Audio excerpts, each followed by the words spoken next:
Hello friend, welcome to एग्रीओजी। आज हम सीआरडी जो कम्प्लीटली रेंडमाइज डिजाइन होती है उसके बारे में जानेंगे। कम्प्लीटली रेंडमाइज डिजाइन होती क्या है? कम्प्लीटली रेंडमाइज सिंपल दो प्रिंसिपल के काम करती है। हमने पिछले ही लेक्चर में डिस्कस किया था कि कम्प्लीटली रेंडमाइज डिजाइन सीआरडी जो होती है वो ओनली रेंडमाइजेशन इन रिप्लिकेशन पे काम करती है। इसमें लोकल कंट्रोल नहीं होता। लोकल कंट्रोल जो ब्लॉकिंग वाला है वो नहीं होता है। इसका मतलब क्या हुआ? इसका मतलब ये हुआ कि हम जो फील्ड है या फील्ड या जो भी एक्सपेरिमेंटल इन्वायरमेंट है उसको होमोजीनियस मान रहे हैं। होमोजीनियस मान रहे हैं इसलिए हम लोकल कंट्रोल का यूज नहीं कर पा रहे हैं, क्योंकि अगर वेरिएबिलिटी होगी फील्ड में तो हमको ब्लॉकिंग करना पड़ेगा उसको होमोजीनियस बनाने के लिए, एरर को रिड्यूस करने के लिए। पर यदि फील्ड में ऑलरेडी वेरिएबिलिटी है फिर भी हम सीआरडी का यूज कर रहे हैं तो हमारी एरर बहुत ज़्यादा आ जाएगी, क्योंकि हम होमोजीनियस नहीं बना के, बिना होमोजीनियस फील्ड बना के एक्सपेरिमेंट कर दे रहे हैं तो हमको मिसलीडिंग रिजल्ट आ सकता है। तो सीआरडी में सिर्फ ये दोनों ही प्रिंसिपल का यूज होता है। तो जो एप्लीकेशन समझ लीजिए कि सीआरडी का ये होगा कि जो जिस इन्वायरमेंटल को हम कंट्रोल कर पाए, जो होमोजीनियस कंडीशन रख पाए, वो उसकी एप्लीकेशन हो जाएगी। समझ लीजिए लेव एक्सपेरिमेंट। लेव एक्सपेरिमेंट में हम होमोजीनियस कंडीशन को मेंटेन कर पाएंगे तो लेव एक्सपेरिमेंट में इसका एप्लीकेशन हो पाएगा। Second, port experiment. Port experiment में भी होमोजेनियस कंडीशन रख पाएंगे तो इसका एप्लीकेशन उसमें भी हो जाएगा। कोई सी फील्ड भी है, फील्ड एक्सपेरिमेंट में भी इसका हो सकता है, पर शर्त यह है कि फील्ड होमोजेनियस होनी चाहिए, तभी हम इसको लगा पाएंगे। तो ये सिंपल जो सीआरडी होती है वो वन वे क्लासिफिकेशन पे काम करती है। वन वे क्लासिफिकेशन का मतलब यही होता है कि हम जो वेरिएबल होता है वो सिर्फ एक वेरिएबल लेते हैं इसमें। जैसे ट्रीटमेंट हो गया तो सिर्फ ट्रीटमेंट एक ही वेरिएबल लेते हैं। पर यहाँ आरबीटी की अगर हम बात कर ले, जो आगे हम पढ़ेंगे आरबीटी डिटेल में, उसमें हम दो वेरिएबल लेते हैं, इसलिए उसको टू वे एनालिसिस बोलते हैं। दो वेरिएबल कौन कौन से? Treatment and block. पर इसमें ब्लॉक तो लेते नहीं है, क्योंकि इसमें थर्ड प्रिंसिपल जो लोकल कंट्रोल का यूज ही नहीं करते। तो सीआरडी सिर्फ वन वे क्लासिफिकेशन है, और इसको नॉन रिस्ट्रिक्शनल या जीरो रिस्ट्रिक्शनल या नॉन रिस्ट्रिक्शनल डिजाइन भी बोलते हैं। रिस्ट्रिक्शनल डिजाइन, क्योंकि इसमें रिस्ट्रिक्शनल कोई रिस्ट्रिक्शन नहीं लगा रही। जैसे ब्लॉकिंग नहीं कर रहे तो रिस्ट्रिक्शन नहीं है, तो इसलिए जीरो रिस्ट्रिक्शन। ठीक है, इसका कुछ एडवांटेज जान लेते हैं। इसके कुछ एडवांटेज समझ लिए। एडवांटेज, इसके एडवांटेज क्या हो सकते हैं? पहला, ये फ्लेक्सिबल होगा। फ्लेक्सिबल इस सेंस में क्योंकि जो ये ओनली यही डिजाइन है जो डिफरेंट रेप्लिकेशन को भी अलोकेट कर सकती है। डिफरेंट रेप्लिकेशन, जैसे हमारे पास T1 है, पहला ट्रीटमेंट है, दूसरा ट्रीटमेंट T2 है, तीसरा ट्रीटमेंट T3 है। समझ लीजिए कि 20 kg है, 30 kg सीड रेट है, ये 40 kg सीड रेट है। तो इसका मतलब अगर इसको 4 बार रेप्लिकेट कर रहे हैं तो इसको 5 बार भी कर सकते हैं, इसको 6 बार कर सकते हैं। मतलब ये डिफरेंट हो सकता है रेप्लिकेशन, इसलिए ये फ्लेक्सिबल है। रेप्लिकेशन के केस में ये फ्लेक्सिबल है। ये फ्लेक्सिबल है और ये रेप्लिकेशन को हम डिफरेंट लगा सकते हैं। तो ये क्या होगा इसमें? ये होगा कि इसको हम जो होल जो एक्सपेरिमेंटल हमारा मटेरियल है उसको हम यूज कर पाएंगे। जैसे बाकी डिजाइन में, जैसे हम आरबीडी आगे पढ़ेंगे, उसमें क्या होगा, उसमें रिप्लिकेशन सेम होना चाहिए। जैसे T1 है तो उसका रिप्लिकेशन 4 है तो T2 का भी 4 होना चाहिए और T3 का भी 4 होना चाहिए। सीआरडी में ऐसा नहीं होता। सीआरडी में डिफरेंट रिप्लिकेशन हो सकते हैं। तो जब सीआरडी में डिफरेंट रिप्लिकेशन हो सकते हैं तो इसका मतलब क्या हुआ? हम एक्सपेरिमेंटल जो मटेरियल है, एक्सपेरिमेंटल मटेरियल में क्या किया जाता है? एक्सपेरिमेंटल मटेरियल में क्या दो चीज आती है, पहली ट्रीटमेंट और दूसरी प्लॉट या फील्ड बोल सकते हैं। तो इसका हम पूरा फील्ड का पूरा यूज कर पाएंगे और ट्रीटमेंट का भी पूरा यूज कर पाएंगे, क्योंकि हमारे पास जब डिफरेंट एप्लीकेशन होंगे तो हम कैसी भी फील्ड होगी, जैसे रेक्टेंगुलर फील्ड नहीं हो, जैसे ऐसी फील्ड हुई तो इसमें भी हम ज्यादा रिप्लिकेशन करके इसको पूरा यूज कर पाए, एक फील्ड का पूरा यूज कर पाएंगे। तो ये हो गया सेकेंड एडवांटेज। थर्ड एडवांटेज इसमें ये होगा कि जो मिसिंग ऑब्जर्वेशन है, missing observation does not create any problem, does not create any problem. अब इसका क्या मतलब हुआ? मिसिंग ऑब्जर्वेशन का मतलब क्या हुआ? जैसे हमारे पास ये फील्ड है, इसमें समझ लो एक पर्टिकुलर प्लॉट है, उसकी हमको इन्फॉर्मेशन नहीं पाई, वो समझ लो डैमेज हो गया है या कुछ हो गया, उसकी इन्फॉर्मेशन हमको नहीं मिल पाई, तो भी हम सीआरडी से एनालिसिस कर पाएंगे। क्योंकि उस केस में क्या होगा, जैसे T1 में 4 रिप्लिकेशन थे, एक की इन्फॉर्मेशन हमको नहीं मिल पाई, तो अभी 3 रिप्लिकेशन बचेंगे, 3 रिप्लिकेशन से भी हम एनालिसिस तो कर ही पाएंगे। पर अदर डिजाइन है, उसमें हम मिसिंग ऑब्जर्वेशन है कोई, तो उसके लिए फिर हमको डिफरेंट फार्मूला लगा के वही मिसिंग ऑब्जर्वेशन गेट करना पड़ता, उसके बाद एनालिसिस कर पाएंगे। पर जो सीआरडी है उसमें मिसिंग ऑब्जर्वेशन कोई प्रॉब्लम क्रिएट नहीं करती, हम मिसिंग ऑब्जर्वेशन सिंपल इसको अवॉइड करने के बाद भी एनालिसिस कर पाएंगे। तो ये होगा थर्ड उसका ये एडवांटेज। फोर्थ इसका एडवांटेज है कि ये बहुत इजी लेआउट है, सिंपल इजी लेआउट है, इजी लेआउट। फिफ्थ इसका एडवांटेज है कि जो इसका जो एरर होता है,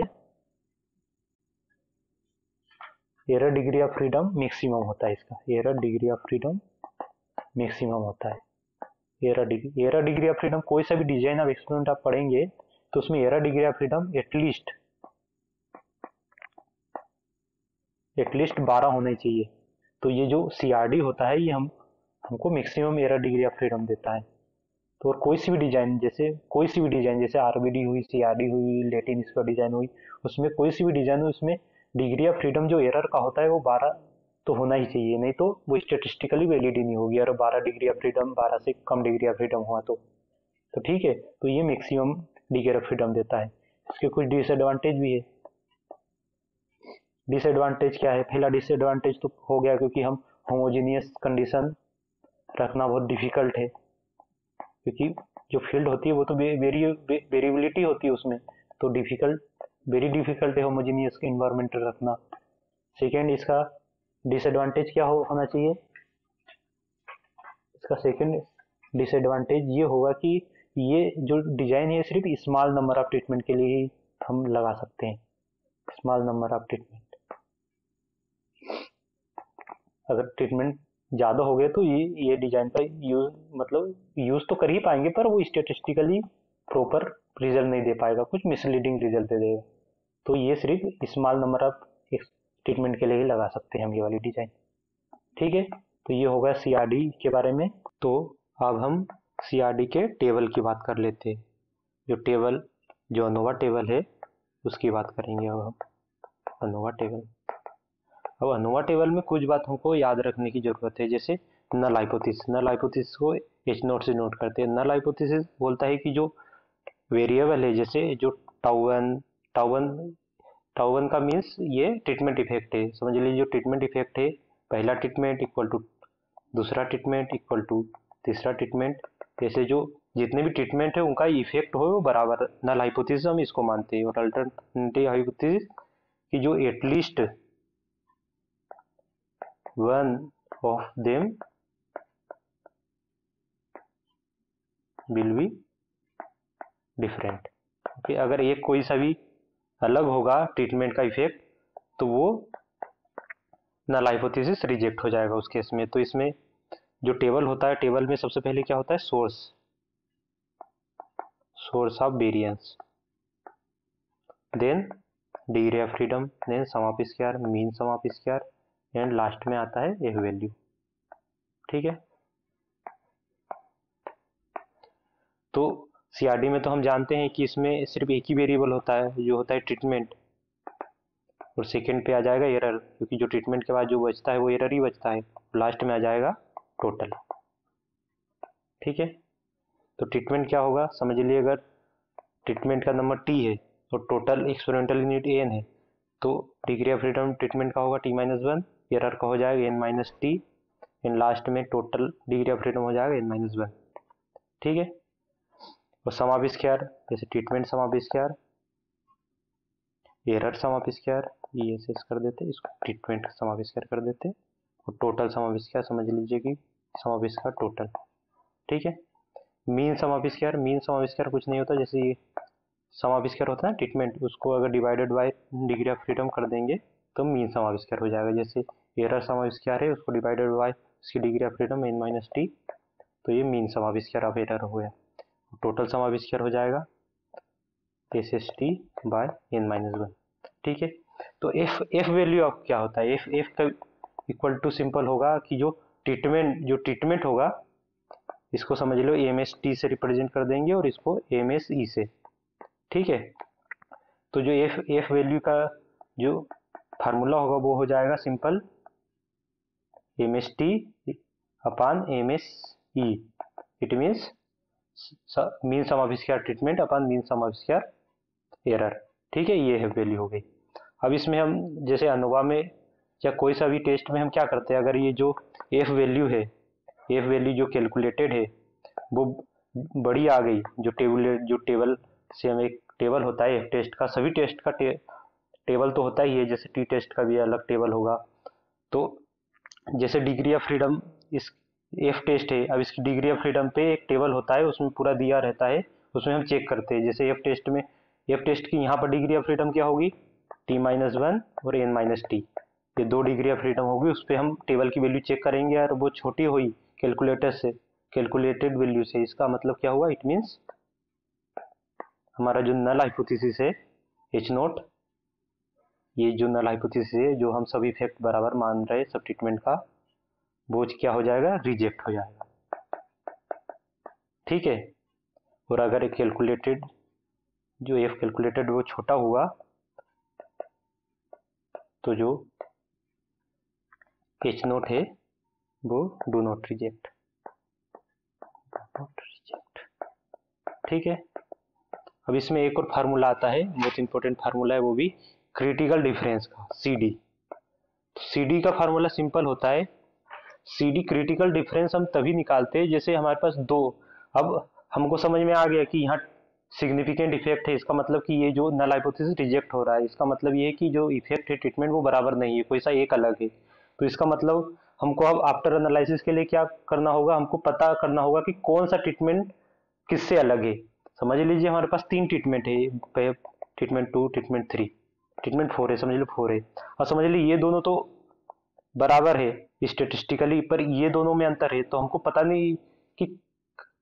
पता नहीं चलेगा कि किस में अंतर है और किस में नहीं है। तो उससे क्रिटिकल डिफरेंस आफ्टर एनालिसिस उससे हम पता कर सकते हैं कि कौन से 2 ट्रीटमेंट के बीच में डिफरेंस है और कौन से 2 ट्रीटमेंट के बीच में डिफरेंस नहीं है, ठीक है। तो CD का सिंपल फार्मूला होता है CRD के केस में AC root RI plus 1/RJ into T। जो T होता है, T की जो वैल्यू होती है, समझ लीजिए T की ये T वाला वैल्यू है ना, ये T टेस्ट का जो टेबल होता है ना, वो वाला वैल्यू है। तो ये होता है क्रिटिकल डिफरेंस का फार्मूला। ये AC का मतलब होता है रूट में जो mean sum of square error, जो हमने यहाँ से निकाली थी ना, ये वाला, ये है जो मीन सम ऑफ स्क्वायर, ठीक है। तो ये हो गया। तो ये जो क्रिटिकल डिफरेंस है, इससे हमको पता चल जाएगा, ये जो क्रिटिकल डिफरेंस